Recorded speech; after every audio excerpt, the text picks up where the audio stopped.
West Central Georgia until 3:30 p.m. Eastern Daylight Time Tuesday. At 9:26 a.m. Eastern Daylight Time, Doppler radar indicated thunderstorms producing heavy rain across the warned area. Between 2 and 2.5 inches of rain have fallen. Flash flooding is ongoing or expected to begin shortly. Hazard: flash flooding caused by thunderstorms. Source: Doppler radar. Impact: flooding of small creeks and streams, urban areas, highways, streets and underpasses, as well as other drainage and low-lying areas. Some locations that will experience flash flooding include Fayetteville, Peachtree City, Tyrone, Sonoy, Mothersville, Sharpsburg, Turin, Harrelson, Stars Mill and Rocky Mount.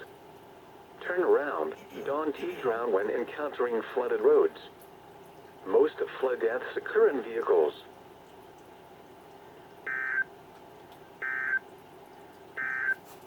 At 9 a.m. in Atlanta, heavy